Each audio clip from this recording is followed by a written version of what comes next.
अगले दिन जे उसी बात को सोचती हुई खोई हुई रहती है। तभी कैफिर का भाई आता है और उसके एक क्लासमेट को पीट रहा होता है क्योंकि वो उसकी गर्लफ्रेंड के करीब आ गया था। जे सब लड़कों से कहती है कि बीच बचाव करें, लेकिन कोई नहीं करता जब तक यूरी नहीं आता और कैफिर के भाई को मार देता है। कैफिर ये कैसे सहता, वो यूरी को मुक्का मारता है और गिरा देता है। जे दौड़कर यूरी की मदद करती है और कैफिर पर चिल्लाती है कि वो और उसका भाई दोनों गलत हैं। कैफिर को भी गुस्सा आता है और वो जवाब में चिल्ला देता है और समझ जाता है कि जे भी यूरी जैसी ही है। बाद में सब साथ बैठकर खाना खाते हैं। यूरी जे को धन्यवाद कहता है कि उसने उसका साथ दिया। साई माहौल शांत करने की कोशिश करता है और कहता है कि कैफिर असल में अच्छा लड़का है और शायद उसे बुरा लग रहा होगा और वो माफी मांगने आएगा। और सच में कैफिर आता है और होटल मालिक से कहता है कि सबका बिल वो देगा। वाह मेरे भाई, सब खर्च कर दो, बस बाद में मुझसे भीख मत मांगना। फिर वो यूरी के पास जाता है और माफी मांगता है। सबसे बड़ी बात, यूरी उसे माफ कर देता है बिना किसी गुस्से के।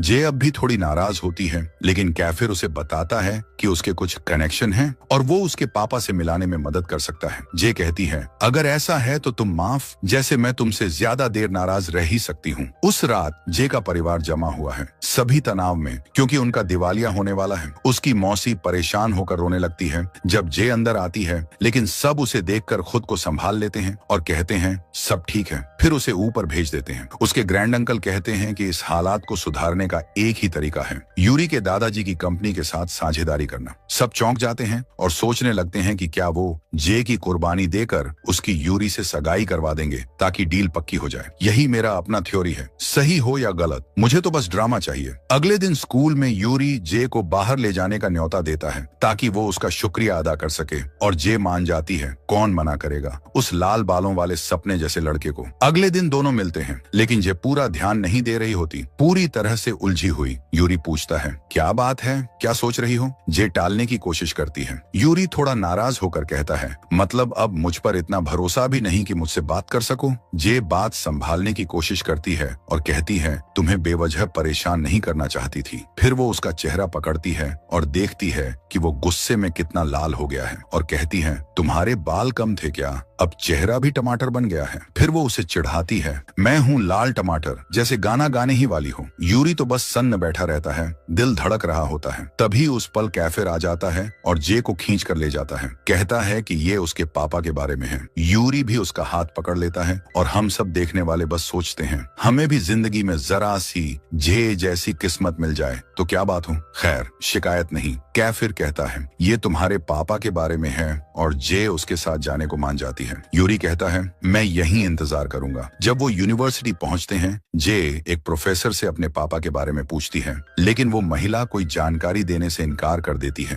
कहती है ये गोपनीय मामला है और बताती है कि उसके पापा अब जा चुके हैं और अब उन्हें पकड़ना संभव नहीं। जे रोने लगती है, उसे लगता है किस्मत उसके खिलाफ है। कैफिर उसे गले लगाता है, उसके माथे पर किस करता है और कहता है, मैं हमेशा तुम्हारे साथ रहूंगा। जे थोड़ी शांत होती है और यूरी के पास वापस लौटती है। हम देखते हैं कि कैफे में अब कोई नहीं बचा, सिर्फ यूरी वहीं उसका इंतजार कर रहा है। क्या लड़का है। वो जे को फूल देता है और एक अंगूठी निकालता है, हाँ वो भी लाल रंग की, और कहता है कि अब वो अपने जज्बात छुपा नहीं सकता। अब सब कुछ उसके सामने है, फैसला जे को करना है। फिर वो चला जाता है। जे वहीं बैठ जाती है, सोचती हुई उलझन में, क्या हाँ कहे या इनकार करे। हम देखते हैं कि जे ने यूरी से अंगूठी ली और घर लौट आई। अब भी तय नहीं कर पा रही कि क्या करे। तभी उसकी मौसी अंदर आती है। वो उसकी प्राइवेसी का सम्मान करती है, लेकिन जब वो अंगूठी देखती है तो पूछती है, किसने दी है? जे बताती है, यूरी ने। मौसी कहती है, वो लड़का तुमसे बहुत प्यार करता है और तुमसे शादी करना चाहता है। वो अंगूठी का साइज भी चेक करती है और वो उसकी उंगली में बिल्कुल फिट बैठती है। मौसी उसे सलाह देती है, सोच समझकर फैसला लेना, जल्दबाजी मत करना। थोड़ी देर बाद वो जे को फोन देती है ताकि वो अपनी माँ को कॉल कर सके। उसकी माँ उसे बताती है कि वो दोबारा शादी करने जा रही है और चाहती है कि जे उसकी शादी में शामिल हो। जे नाराज हो जाती है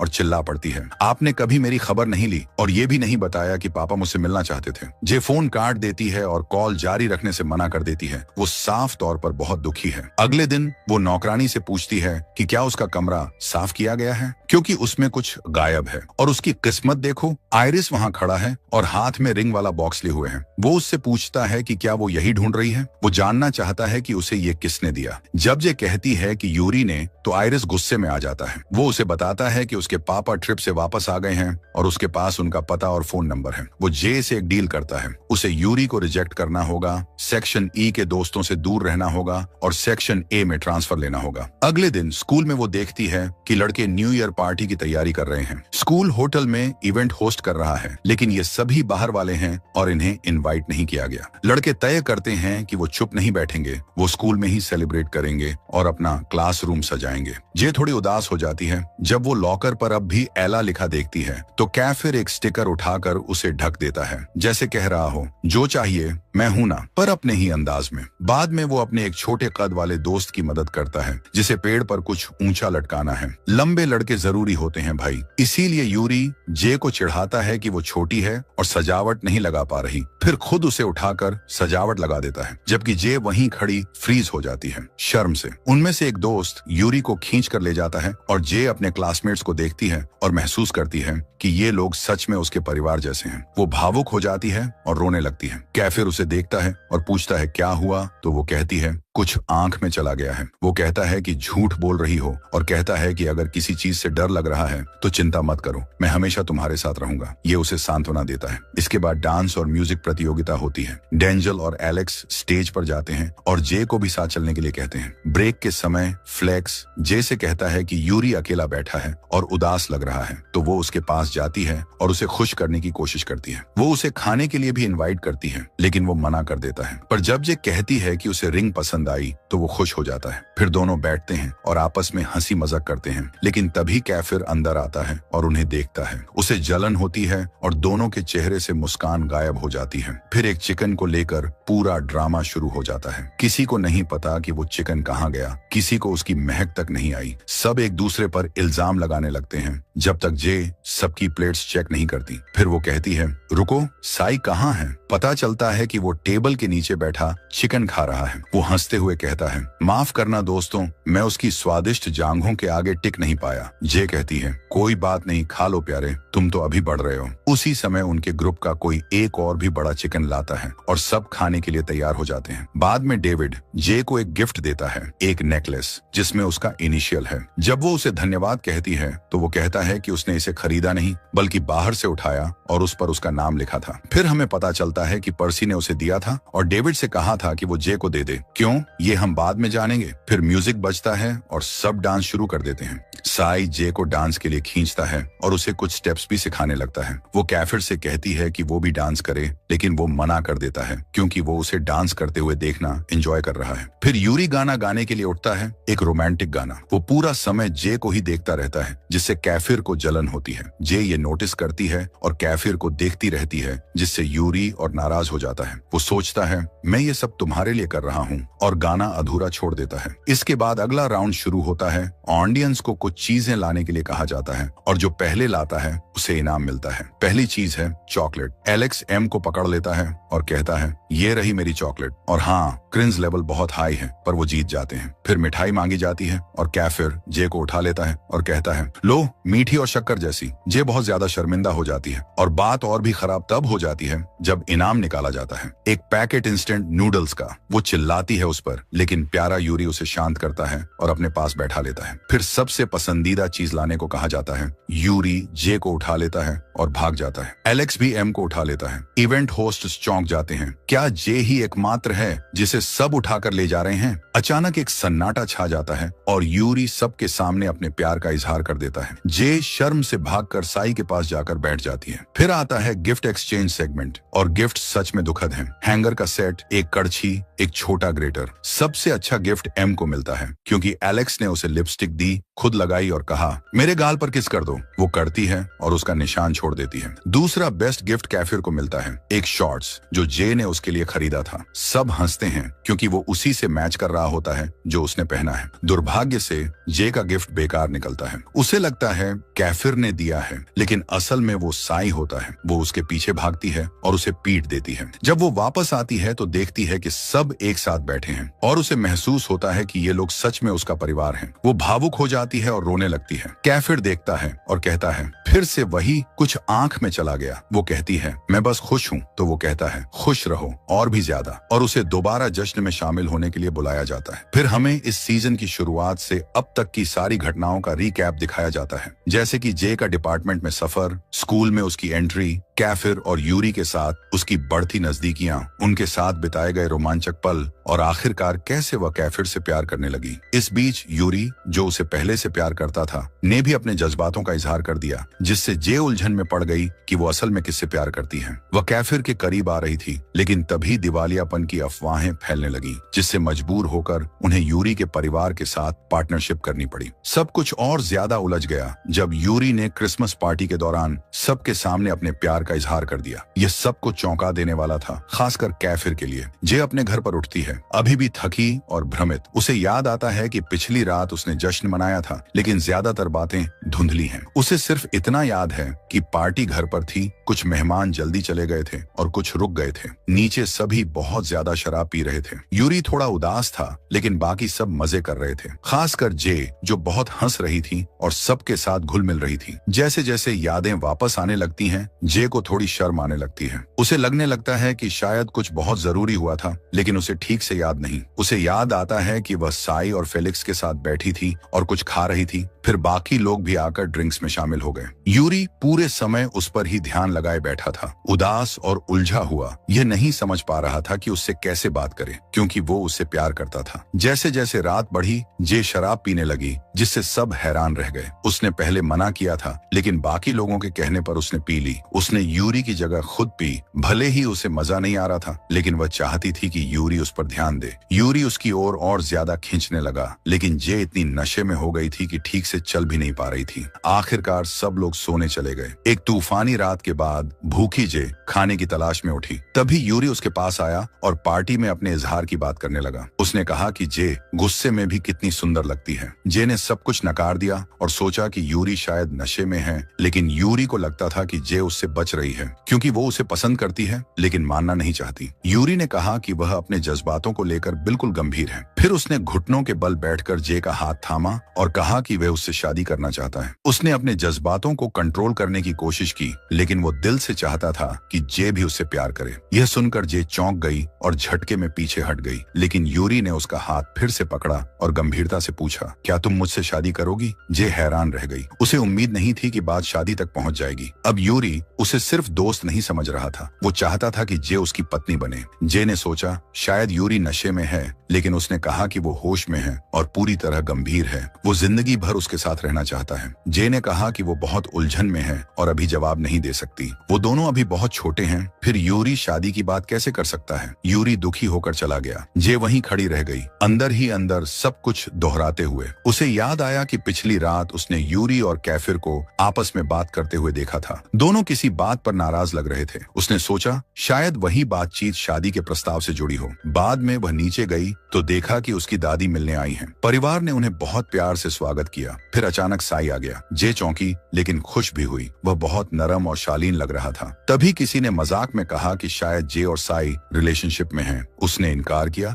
लेकिन जे ने उसे तुरंत चुप करा दिया, क्योंकि सभी लोग, यहाँ तक कि एंजेलो भी ध्यान से देख रहे थे। एंजेलो को यह सब अच्छा नहीं लगा। उसे लगता था कि जे को स्कूल पर ध्यान देना चाहिए, रिश्तों पर नहीं। वह उसे बहुत मानता था और उसे एक तरफ ले जाकर समझाने की कोशिश करता है। इस बीच साई जे की दादी के करीब आ गया था, जो उसे बहुत पसंद करने लगी थी। बाद में एंजेलो ने अपनी बहन से बात की और कहा कि उसे जे पर सख्त होने का पछतावा है, लेकिन वह यह भी जानना चाहता था कि उसे वह अंगूठी किसने दी जो वह पहन रही थी। जे नहीं चाहती थी कि एंजेलो या कोई और उसकी जिंदगी में दखल दे। इन सब के बावजूद उनके परिवारों के बीच की साझेदारी आगे बढ़ रही थी, ताकि दिवालियापन से बचा जा सके। जे ने अपनी दादी को जूस परोसा, जो अब भी साई को बहुत पसंद करती थी। क्रिसमस की तैयारियां चल रही थीं। सब लोग इकट्ठा हुए और दादी ने सबको गिफ्ट देना शुरू किया। जे भी उनके साथ शामिल हुई और देखा कि साई भी खुश होकर सबके साथ है। फिर जे को केट का मैसेज आता है जिसमें वह उसे साथ देने के लिए धन्यवाद देता है और क्रिसमस की बधाई देता है। ये सबका मूड अच्छा कर देता है। फिर फिलिक्स भी अपना क्रिसमस ग्रीटिंग भेजता है जिससे जे को बहुत खुशी होती है। वह अपने चारों तरफ प्यार और अपनापन महसूस कर रही थी। तभी यूरी उसे एक साधारण सा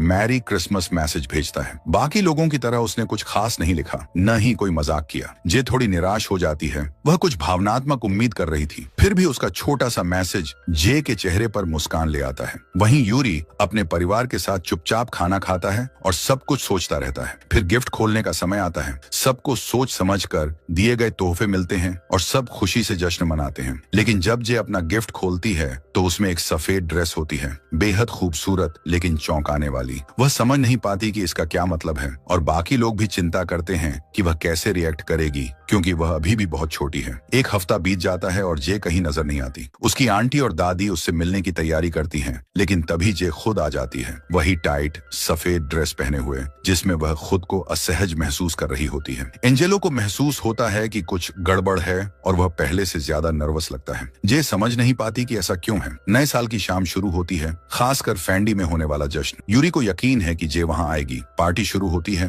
और सभी लोग यूरी के परिवार से मिलते हैं। जे को सबसे मिलवाया जाता है और वह कोशिश करती है कि अच्छा महसूस करे। वह बैठती है और देखती है कि कैफिर पास में ही है। जैसे ही वह उसे पहचानती है उसके चेहरे पर रोशनी आ जाती है, लेकिन फिर कैफिर ठंडे लहजे में बात करता है जिससे साफ होता है कि वह अब भी हालिया घटनाओं से प्रभावित है। जे ड्रिंक लेने जाती है और तभी पार्टी में एक सिंगर आता है। जो गाना वह गाता है वह जे के दिल को छू जाता है। उसे याद आता है कि एक बार कैफिर ने भी वही गाना उसके लिए गाया था। उसे एहसास होता है कि कैफिर ही उसे सच में समझता है। वह यूरी से कहती है और पार्टी से बाहर चली जाती है, भावनाओं से भरकर। यूरी उसके पीछे जाता है और सबके सामने एक बार फिर प्रपोज करता है। जे चौंक जाती है। वह अभी अभी जापान से लौटा था और अब दोबारा उसे शादी के लिए कह रहा है। फिर वो दोनों डांस करते हैं। डांस बहुत सुंदर होता है लेकिन माहौल बहुत तनावपूर्ण हो जाता है। सब उन्हें देख रहे होते हैं। कैफिर एक तरफ खड़ा ये सब देख रहा होता है। उसका दिल टूट रहा होता है क्योंकि वह जानता है कि वह उसे फिर से खो रहा है। कैफिर अपने जज्बातों को दबाने के लिए शराब पीने लगता है और जे दिखावे में सब ठीक दिखाने की कोशिश करती है। डांस खत्म होते ही सब लोग नए साल का स्वागत करते हैं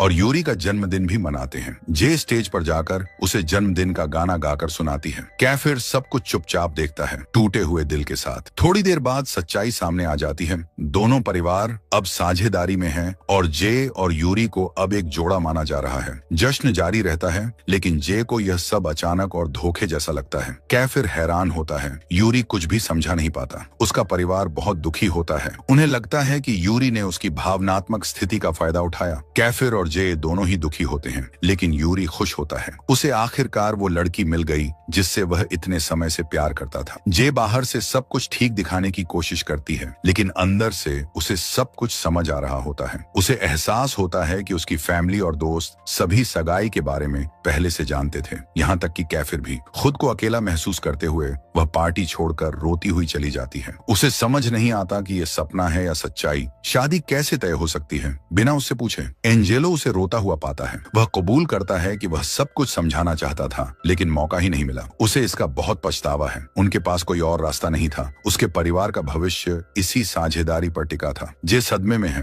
वह कहती है कि एंजेलो को और किसी को नहीं तो उसे तो यह समझना चाहिए था कि उसके लिए फैसले लेना ठीक नहीं। उसने भी बहुत गलतियां की सब ठीक करने की कोशिश में, लेकिन उसे इस तरह शादी के लिए मजबूर कैसे किया जा सकता है। वह अभी भी बहुत छोटी है। वह पढ़ना चाहती है, काम करना चाहती है, अपनी जिंदगी जीना चाहती है। वो लोग कहते हैं कि अभी शादी नहीं होगी, बस दोनों एक दूसरे को जानने का मौका मिलेगा। फिर भी उसकी उंगली में पड़ी अंगूठी उसे एक जाल जैसी लगती है। उसकी आंटी को उसका दुख समझ आता है। वो जानती हैं कि जे ये कभी नहीं चाहती थी, लेकिन बाकी सबको लगता है कि यही उसके लिए अच्छा है। लोग कहते हैं कि ये तो बस सगाई है, कोई बड़ी बात नहीं, लेकिन जे ऐसा महसूस नहीं करती। सब एंजेलो को दोष मत दो। वो कहते हैं कंपनी डूब रही थी और यही आखिरी रास्ता था। अब कैफिर सब कुछ जान चुका है और उसके दिल के अंदर कहीं उसे पता है कि वह जे को दोबारा खोना नहीं चाहता जैसे पहले खो दिया था। लेकिन अगर वह रुका तो यूरी के साथ उसका रिश्ता खत्म हो सकता है। इसलिए वह पीछे हटने का फैसला करता है। फिर भी जब उनका गाना बजता है वो टूट जाता है। वह खुद से स्वीकार करता है कि उसे हमेशा डर था कि वह अपने पिता जैसा बन जाएगा, ठंडा और चोट पहुंचाने वाला। लेकिन जो बात उसने उसने नहीं सोची थी वो ये थी कि वह अपनी माँ की तरह गहराई और पागलपन से प्यार करने लगेगा, एक ऐसा प्यार जिसे वह हमेशा छिपाता रहा। अब वह जे को दोबारा खोने नहीं देना चाहता।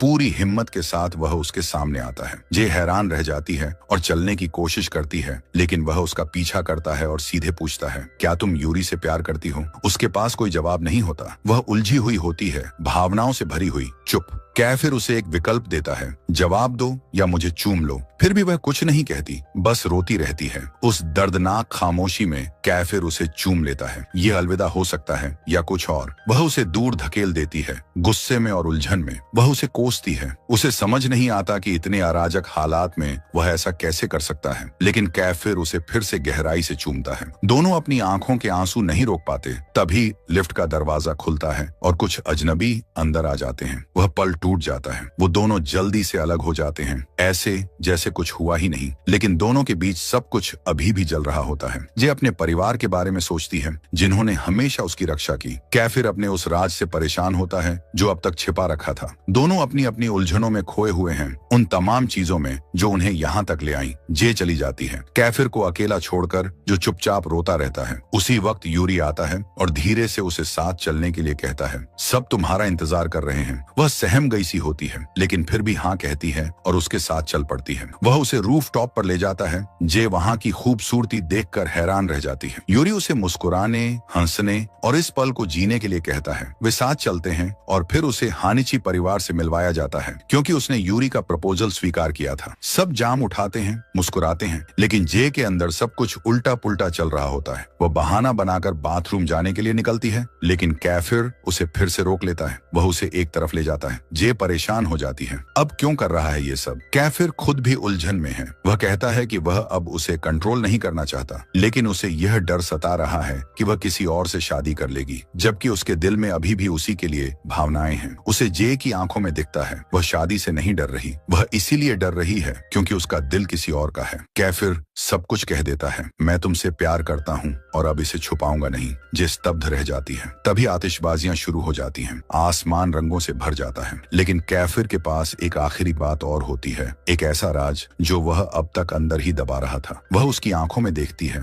और अचानक उसे चूम लेती है, एकदम बीच आसमान के फूटते रंगों के नीचे। कैफिर स्तब्ध रह जाता है, फिर वह उसे और गहराई से चूमता है। उनका प्यार अब पहले से कहीं ज्यादा तेजी से जल रहा होता है। वे पूरी तरह से एक दूसरे में खो जाते हैं। फिर उनके परिवार वहां पहुंच जाते हैं। अमोरेई देखती है कि उसका बेटा अकेले खड़ा है, दिल टूटे हुए, उस इंसान का इंतजार कर रहा है जो शायद कभी वापस ना आए। उधर जे अब भी कैफिर की बाहों में होती है और वे दोनों अब खुशी से रोते हैं। इस बार आंसू दर्द के नहीं, सच्चे प्यार के होते हैं, यूरी के बिना किसी सफाई के। जे को अब पता है कि उसका दिल कहाँ है और कैफिर वह अब उसे रोकता नहीं, उसे बांधता नहीं, बस उसके साथ रहता है। वे पूरी रात साथ रहते हैं, जबकि नए साल का जश्न चलता रहता है और यूरी चुपचाप देखता है कि उसके सपने टूट रहे हैं। यहीं खत्म होता है सीजन 1। क्या जे कैफिर के साथ रहेगी या फिर वह यूरी और अपने परिवार की उम्मीदों को चुनेगी? तो सब्सक्राइब करना मत भूलना और उस बेल आइकन को जरूर दबाना।